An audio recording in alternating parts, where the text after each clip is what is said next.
Hey everybody, another OpenDev, another how-to video, this time in the name of Victor. I'm Rogan from Amplitude Studios, and today I'll be walking you through what you can expect in the Victor OpenDev.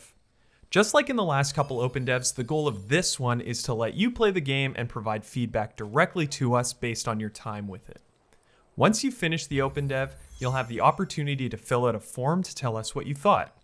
We'll use that feedback to improve the game so that Humankind is as good as it possibly can be on day one. The Victor OpenDev is similar to the Lucy OpenDev, but with many more improvements, a new map, and a heavier focus on naval gameplay.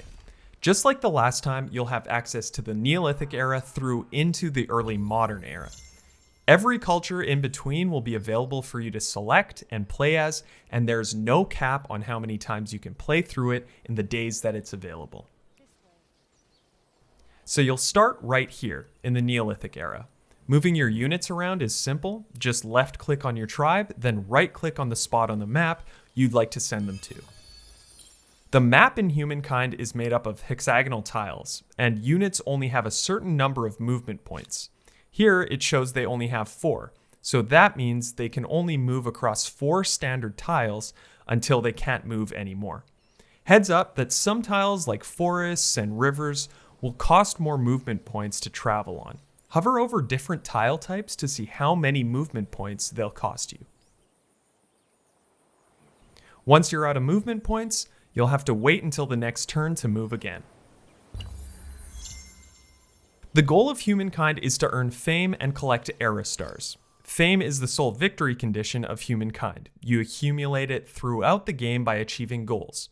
As you achieve these goals, you'll collect era stars, and era stars will help advance you through the eras. You'll need to acquire just 1 era star in the Neolithic era to advance to the Ancient era, and 7 era stars in each of the following eras. You can see your fame score here in the top left corner of your screen. When you hit the icon above it, you'll be able to see the goals you'll need to achieve to collect your era stars and fame through the era that you're in. As you can see, we're in the Neolithic era now, and there are 3 possible era stars we can obtain. These objectives will consist of collecting curiosities, which look like this, and fighting wildlife. You're probably going to find yourself in a fight at one point or another in this OpenDev. Here's how that works. To initiate a battle with another unit or animal, have your unit selected, hit the cross swords icon here, and then select the unit you'd like to attack. You can also just right-click the opponents when your units are selected. This will bring you to the battle confirmation screen. Here you can confirm the manual battle, automatically resolve the battle, or retreat. Let's manage this one ourselves.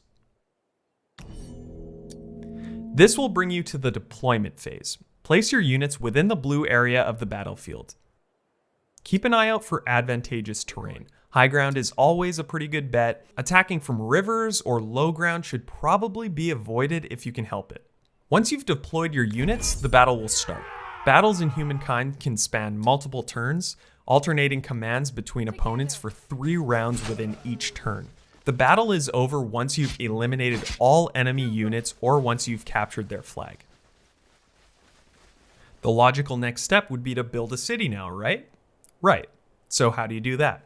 Well, before you build a city, you've got to place an outpost. The map is sectioned off by regions, and whenever you place an outpost, you claim that entire territory.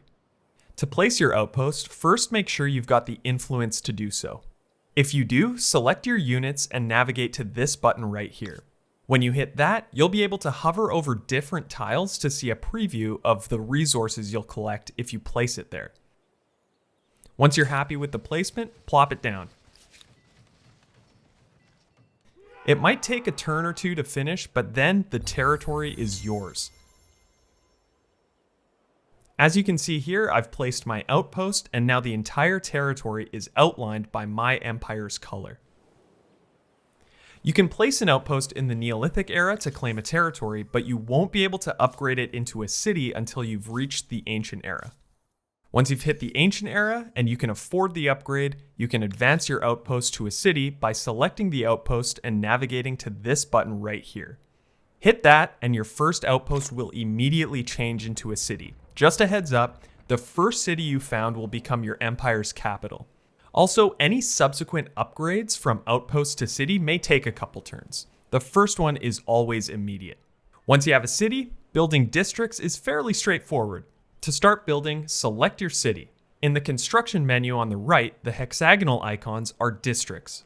They will be placed directly on the map to exploit certain resources. For example, the Maker's Quarter specializes in exploiting industry. Select it and hover over the tiles adjacent to your city center to see a preview of how much industry you'll gain from it. The Farmer's Quarter works in the same way, but it exploits food. The square icons in your cities are infrastructures. These are straight bonuses to your city. You don't have to place them on the map, but you can only build one of each. Technology is crucial for the advancement of your empire. To research new technologies, select the button in the bottom left corner of your screen. You'll see all the available technologies pop up, but if you'd like to explore the tech tree a little further, just hit the Go to Technology screen button right here. Extracting new luxury and strategic resources, creating advanced units, and building more lucrative districts are all tied to advancing technologically. Keep in mind that if you want better stuff, you're probably going to have to research it. Finally, in this OpenDev, there is a slightly heavier focus on naval gameplay. Just a few things to note on that. Ships can only spawn on harbors and harbor replacement emblematic districts. Make sure you've got one or more before you build out your naval armies. Also, traveling into deep water can cause your ships to get lost at sea.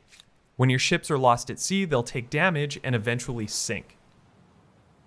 Try to travel along the coast or near large land bodies to make sure you won't lose your units. You'll notice a tile is safe if it's a lighter shade of blue.